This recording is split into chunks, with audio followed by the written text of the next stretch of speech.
The European Tour made its way to Durban on South Africa's east coast for the last event of the 2013 calendar year, where the Nelson Mandela Championship, presented by ISPS HANDA, took on greater significance after the passing of the former South African president.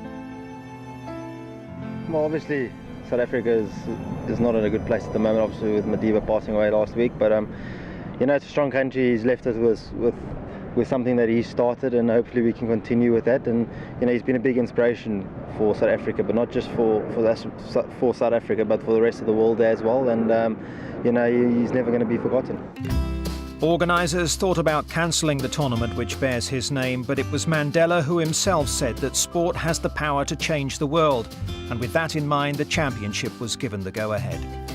We all know how important was sport in the legacy of Nelson Mandela by bringing a lot of people together, and that is one of the main reasons why the tournament is going ahead this week. It will be played from Wednesday until Saturday, and as a show of respect, we will not play on Sunday, which is the day of his funeral.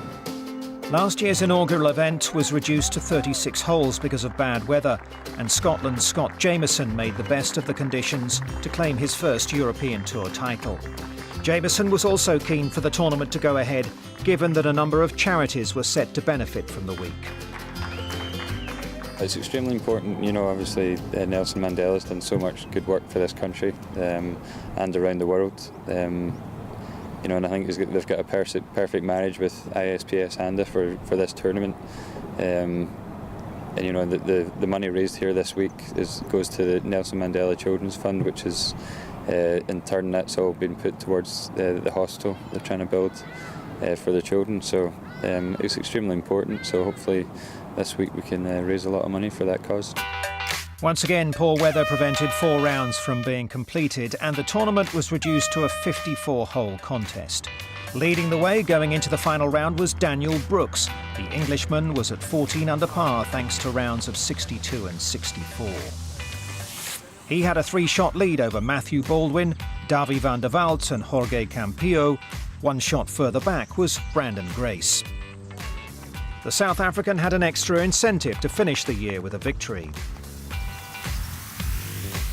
Although Madiba passed away, you know, this is still, you know, something that was close to his heart, not just golf, but all sports in South Africa. And he's done a lot for South African sport, and you know, this honours his name a little bit, and it goes towards his foundation as well. So you're not just playing for yourself now, you know, you're playing for, you know, to represent his name and to keep the spirits going high. And obviously, you know, I think it would be great if we can get a South African winner this week.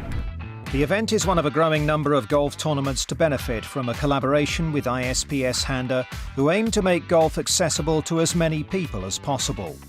ISPS HANDA, you know, the title sponsor here this week, they're doing a phenomenal amount of work around the world, inspiring people through the power of sport, and they've got heavily involved in golf over the last few years. And they do a lot of work with blind and disabled golf as well, which is so important that you know, just because people has a disability means it doesn't, you know, it enables them still to be able to enjoy a great sport.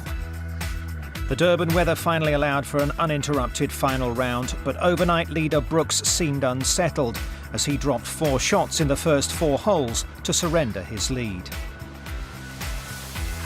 He was replaced at the top of the leaderboard by fellow Englishman Matthew Baldwin, who was looking for his first tour win, as well as a home hope in the shape of Davi van der Walt, who won the Tshwane Open on home soil back in March. The pair traded the lead until van der Walt made his move on the back 9. An eagle on the 12th was followed up by birdies on 13 and 15 that opened up a 2-shot advantage as van der Walt went on to win. And so in the week that the world celebrated the life of Nelson Mandela, fittingly it was a South African who lifted the trophy aloft.